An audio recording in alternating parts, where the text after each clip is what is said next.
Hello students, good morning. आज के इस वीडियो में हम पढ़ेंगे एनसीईआरटी कक्षा 9 गणित की एक्सरसाइज 5.1। इस एक्सरसाइज के अंदर एक ही एक्सरसाइज प्रश्नावली है 5.1 और इस एक्सरसाइज का नाम है यूक्लिड की ज्यामिति का परिचय। मतलब केवल परिचय पढ़ेंगे। यूक्लिड की ज्यामिति उसको हम 10वीं क्लास में अच्छी तरह से पढ़ेंगे, लेकिन यहाँ पर केवल इसका इंट्रोडक्शन दिया हुआ है। ठीक है, तो वीडियो शुरू करने से पहले आपसे छोटी सी रिक्वेस्ट है कि आप चैनल को सब्सक्राइब कर लें, वीडियो को लाइक करें, अपने दोस्तों के साथ शेयर करें। चलिए शुरू करते हैं। पहला प्रश्न देखिए, आपको स्क्रीन पर दिख रहा होगा। पहला प्रश्न क्या है? निम्नलिखित कथनों में से कौन से कथन सत्य हैं और कौन से कथन असत्य हैं? अपने उत्तरों के लिए कारण भी दीजिए। ठीक है, तो यहां पर जो पहला कथन है वो ये है, एक बिंदु से होकर केवल एक ही रेखा खींची जा सकती है। ध्यान दें, एक बिंदु से एक नहीं, अनंत रेखाएं खींची जा सकती हैं। कैसे? देखिए, मान लीजिए ये बिंदु है, इससे मान लीजिए कि एक रेखा हमने ये खींच दी। ठीक है, इससे होकर दूसरी रेखा हम ये भी तो खींच सकते हैं, तीसरी रेखा इधर भी खींच सकते हैं हम, और भी खींच सकते हैं। इस तरह से मतलब अनंत रेखाएं खींची जा सकती हैं एक बिंदु से होकर। ठीक है, तो पहला कथन क्या हो जाएगा? असत्य हो जाएगा। पहला असत्य। दूसरा देखो, दूसरा कथन क्या कह रहा है आपके सामने? ये रहा, दो भिन्न बिंदुओं से होकर जाने वाली असंख्यात रेखा होती हैं। ध्यान दें, दो भिन्न बिंदु ले लेते हैं, एक बिंदु ये रहा, एक ये रहा। इनसे होकर देखिए कितनी रेखा खींच सकते हैं हम? एक तो खींच दी, ये ए है, ये बी है, केवल एक रेखा खींची जा रही है। अगर मैं मान लो एक रेखा और खींचता हूं यहां से, तो फिर ये इधर से ली जाएगी, इसको कभी नहीं मिलेगी। अगर मैं यहां से और खींचता हूं तो ये इधर से ली जाएगी। मतलब ये कथन क्या हो जाएगा? असत्य हो जाएगा। और इसका सही कारण यह है कि दो अलग अलग बिंदुओं से केवल एक ही रेखा खींची जा सकती है। तीसरा कथन क्या है? तीसरा कथन यह है, एक शांत रेखा दोनों ओर अनिश्चित रूप से बढ़ाई जा सकती है। तो ये कथन सत्य है। क्यों? मान लीजिए कि एक शांत रेखा है, ये एक शांत रेखा है जो आगे नहीं बढ़ रही है, लेकिन इसको आगे बढ़ाया जा सकता है, इसीलिए सिद्ध में आगे बढ़ाया जा सकता है आसानी से। तो ये कथन क्या हो जाएगा? सत्य हो जाएगा। चौथा कथन क्या है? यदि दो वृत्त बराबर है तो उनकी त्रिज्या बराबर होती है। देखिए, यदि दो वृत्त बराबर है, वृत्त में बराबर क्या होता है? या तो उसका क्षेत्रफल, या इसकी परिधि, या फिर उसकी त्रिज्या। तो ये r है तो ये भी r ही होगा। तो ये कथन सत्य हो जाएगा। ठीक है, तो हमारे जो पहला प्रश्न है इसके 4 भाग है और चारों हमने यहां पर सॉल्व कर लिए। अब हम अगले प्रश्न की तरफ चलते हैं। दूसरा प्रश्न ये है, निम्नलिखित पदों में से प्रत्येक की परिभाषा दीजिए। क्या इनके लिए कुछ ऐसे पद हैं जिन्हें परिभाषित करने की आवश्यकता है? वे क्या हैं और आप इन्हें कैसे परिभाषित कर सकते हैं? तो सबसे पहले बात करेंगे हम सरल या समांतर रेखाओं की।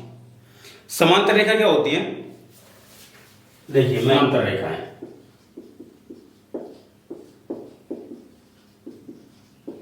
क्या होती है? वे रेखाएं जो केवल एक ही तल में मौजूद हो, वे रेखाएं जो एक ही तल में स्थित हों तथा दोनों रेखाओं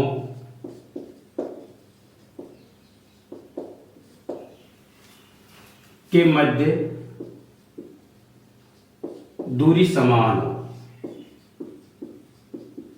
समांतर रेखाएं कहलाती है। ठीक है, दूसरा क्या है हमारे पास में? लंब रेखाएं। लंब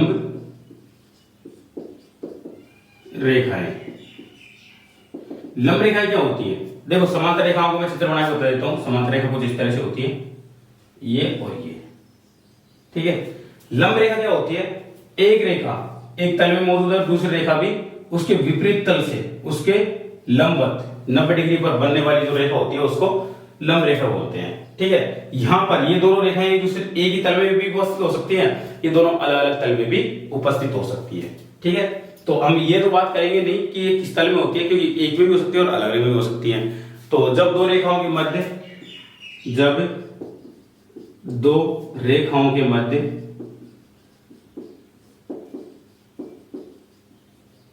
90 डिग्री का कोण बनता है,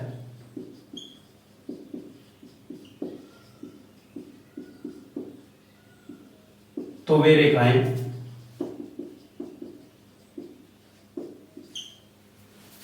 एक दूसरे के लंब होती हैं, एक दूसरे के लंबवत होती हैं, लंब होती हैं। ये लंब रेखाओं की परिभाषा हो गई। ठीक है, तीसरा है रेखाखंड। रेखाखंड क्या होता है? देखिए, एक रेखा का एक भाग जो दो निश्चित बिंदुओं से दर्शाया जाता है रेखाखंड कहलाता है। ठीक है, ये रेखा आगे तक अगर इसको खींच देते रेखा हो जाएगी, और दो बिंदुओं से दिखा, किसी रेखा का वह भाग जो दो बिंदुओं से दर्शाया जाता है, किसी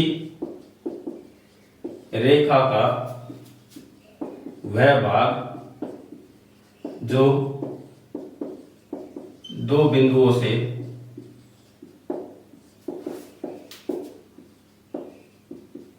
दर्शाया जाता है, रेखाखंड कहलाता है। ठीक है, चौथा देखो, चौथे के अंदर आती है हमारी वृत्त की त्रिज्या। वृत्त की त्रिज्या देखिए क्या होगा, वृत्त के केंद्र तथा परिधि के मध्य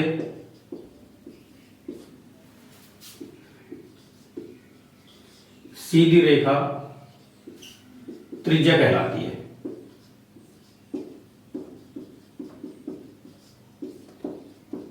कैसे? ये वृत्त है, ये इसका केंद्र है, इससे यहां तक की जो सीधी दूरी है ये इसकी त्रिज्या कहलाएगी, इसे r से डिनोट किया जाता है। ठीक है, तो ये हमारा चौथा हो गया। पांचवा देखो वर्ग। वर्ग क्या होता है? वह आकृति जो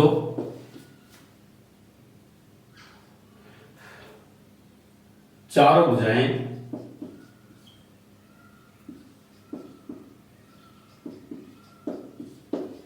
समान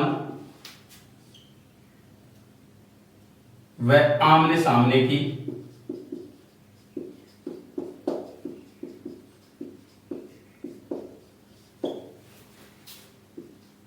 रेखाएं, ये भुजाएं देखो, रेखा भुजाएं समांतर रखता हो, समांतर रखती हो, वर्ग कहलाता है। आम सामने भुजा समांतर होनी चाहिए, है ना, समान होनी चाहिए, समांतर होनी चाहिए, और इसके अलावा तथा प्रत्येक कोण 90 डिग्री का हो। तो ये खासियत होती है, तो उसको हम क्या बोलेंगे? वर्ग बोलेंगे। तो ये हमारा दूसरा क्वेश्चन हो गया। अब तीसरी तरफ चलते हैं। देखिए तीसरा सवाल, नीचे दी हुई दो अभिधारणाओं पर विचार कीजिए। दो अभिधारणाएं दे रखी हैं। पहली अभिधारणा क्या है वो आपको यहां पर स्क्रीन पर दिख रही होगी। दो भिन्न बिंदु ए और बी दिए रहने पर एक तीसरा बिंदु सी ऐसा विद्यमान है जो ए और बी के बीच स्थित होता है। हाँ, हो सकता है। कैसे हो सकता है? देखिए कैसे। एक ये ए बिंदु है, ये बी बिंदु है, तो इनके बीच में कहीं पे भी एक सी बिंदु हो सकता है आसानी से। ठीक है, जो तीसरा बिंदु होगा वो ए बी रेखा पर ही मौजूद होगा। ठीक है, और इनके बीच में कहीं पे भी मौजूद हो सकता है, जरूरी नहीं कि बीचों बीच ही हो, वो यहां पर भी हो सकता है, यहां यहां यहां कहीं पे भी हो सकता है। ठीक है, तो ये आसानी से हो सकता है। और दूसरी उदाहरण ये बोल रही है कि तीन बिंदु जो एक रेखा में स्थित नहीं है वो कौन सी आकृति बनाते हैं, कैसे बनाते हैं। तो मान लीजिए कि मैं दो बिंदु ले लेता हूं, ये वाला ए और ये बी, एक तीसरा बिंदु ले लिया मैंने ये। ठीक है, इस तरह से जो ये तीनों बिंदु एक रेखा में स्थित नहीं है, अलग अलग जगह पर मौजूद है, और तीनों को एक दूसरे से मिलाने पर एक त्रिभुज बनकर आता है। ठीक है, सिर्फ इतना सा समझना था इसमें कि क्या बनता है, कैसे बनता है। तो ये हमारा तीसरा सवाल हो गया। चौथे सवाल की तरफ चलते हैं। यदि दो बिंदुओं ए और बी के बीच एक बिंदु सी ऐसा है कि ए सी बराबर बी सी हो, तो सिद्ध कीजिए कि ए सी बराबर 1/2 ए बी। आकृति खींचकर इसे स्पष्ट करें। देखिए चौथा सवाल कितना इजी है, जो अपना तीसरे सवाल का पहला भाग था उसी तरह से है। यहां पर ए और बी एक रेखा है, इसके बीचों बीच एक बिंदु सी स्थित है। ठीक है, तो जब ये बीचों बीच है, इसका मतलब क्या हो जाएगा, AC बराबर BC, जितना ये भाग उतना ये भाग, दोनों बराबर हो जाएंगे। ठीक है, अब मान लीजिए ये जो AB है, इस AB को मैं क्या लिख दूं, AB बराबर इसका ये भाग AC प्लस ये भाग BC। ठीक है, अगर मैं BC की जगह भी AC लिख दूं तो AB बराबर क्या हो जाएगा, AC प्लस AC। कितने AC हो गए हमारे पास में, 2 AC हो गए। AB बराबर, अगर मैं इस 2 को इसके इधर भेज दूं तो ये कहां जाएगा, भाग में, मतलब 1/2 AB बराबर AC। इसको सही तरीके से लिखे तो AC बराबर क्या हो जाएगा, 1/2 AC। ये हमारा चौथा सवाल हो गया। ठीक है, ऐसे लिखा जा सकता है आसानी से कि इस भाग को इस पूरे का आधे बराबर लिखा जा सकता है। अब पांचवी तरफ चलते हैं। पांचवा सवाल देखो, प्रश्न 4 में C रेखाखंड AB का एक मध्य बिंदु कहलाता है। सिद्ध कीजिए कि एक रेखाखंड का एक और केवल एक ही मध्य बिंदु होता है। ठीक है, इसे सिद्ध करने के लिए हम बिल्कुल वैसे ही रेखा खींचेंगे AB। यहां पर कोई बीच में C बिंदु ले लेंगे। इसको सिद्ध करने के लिए हम क्या करते हैं, एक बिंदु और ले लेते हैं, जो मान लेते हैं कि इसका भी मध्य बिंदु है। अगर ये मध्य बिंदु, दोनों मध्य बिंदु होंगे तो इनके बीच की दूरी बराबर होगी। इसका मतलब AC बराबर क्या होनी चाहिए, BD होनी चाहिए, ये बराबर होनी चाहिए। ठीक है, अब देखिए मैं क्या करता हूं, AC में से ये, इसमें से AB में से ये घटा देता हूं, BD घटा देता हूं, तो हमारे पास क्या बचेगा, CD बचेगा। ठीक है, अगर इसको एक नंबर दे दिया, अब मान लीजिए कि मैं दोबारा क्या करता हूं, BD ले लेता हूं, BD है ना, इसमें से मैं क्या घटा देता हूं, ये वाला घटा देता हूं, AC घटा देता हूं, तब क्या बचेगा हमारे पास में, -CD बचेगा। अब समीकरण 1 और 2 को जोड़ेंगे तो बराबर आना चाहिए, समीकरण 1 व 2 से, 1 व 2 से। देखिए जब हमने AB में से AB पूरी भुजा है, उसमें से ये भुजा घटा दी तो ये बच गया, है ना। अब मान लीजिए AB में से हम ये घटा देंगे, ऐसे करते हैं, यहां पर AB की जगह क्या ले लेते हैं, हम AB ले लेते हैं, और इसमें से BD घटा दिया, AC घटा देते हैं, तो ये माइनस बचेगा क्योंकि उल्टी दिशा में बचेगा। तो ये दोनों बराबर होनी चाहिए, क्योंकि अगर ये मध्य बिंदु होते हैं बराबर होनी चाहिए इनका अंतर। अगर बराबर है तो हम इनको बराबर लिख देते हैं, मतलब CD बराबर -CD, है ना, बराबर होना चाहिए। लेकिन ये तो माइनस का चिन्ह है, वैसे देखने से पता लगता है कि ये माइनस है। अब इसको मैं इधर ले आता हूं तो CD, ये माइनस इधर आकर प्लस का CD हो जाएगा बराबर 0। तो CD कितने हो गए, 2 CD हो गए। तो 2 CD हो गया तो 0, इस 2 को मैं 0 की तरफ भेज देता हूं, CD बराबर क्या हो जाएगा, 0। मतलब C और D के मध्य बिंदु के बीच दूरी कितनी है, 0 है। मतलब ये जो C और D है ना, एक ही बिंदु पर मौजूद है। ठीक है, अतः C व D केवल एक ही बिंदु पर मौजूद होंगे। ठीक है, ये हमारा 5वां सवाल हो गया। छठा सवाल, आकृति में यदि AC बराबर BD है तो सिद्ध कीजिए AB बराबर CD है। AB बराबर CD है, मतलब AB और ये दोनों भाग बराबर होने चाहिए, है ना। तो देखिए यहां पर इसका सॉल्यूशन करते हैं। यहां पर हमको क्या दे रखा है, AC, ये भाग और ये भाग बराबर दे रखा है ना, ये दे रखा है हमको। इसको हम दो भागों में बांट देते हैं, AB प्लस BC। ठीक है, बराबर BD बराबर दे रखा है, तो BD को हम दो भागों में बांट देते हैं, BC बराबर CD। ठीक है, प्लस CD। अब ये इस BC को मैं इधर ले आता हूं, तो AB प्लस BC, ये BC इधर प्लस का इधर आकर ये माइनस का BC हो जाएगा, बराबर CD बचेगा। BC से BC कट गया तो AB बराबर क्या बच जाएगा हमारे पास में, CD। और ये हमको यहाँ पर सिद्ध करना था इस सवाल में। छोटा सा सवाल है, छठा सवाल ना।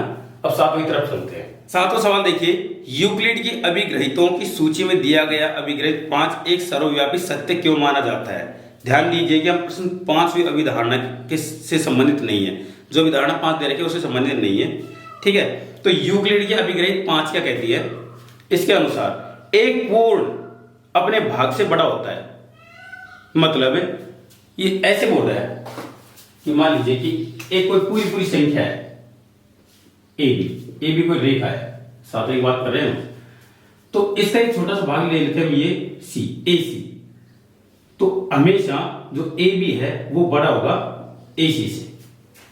ए सी इतना सा भाग है, ये पूरा है, तो हमेशा ए बी से छोटा ही होगा।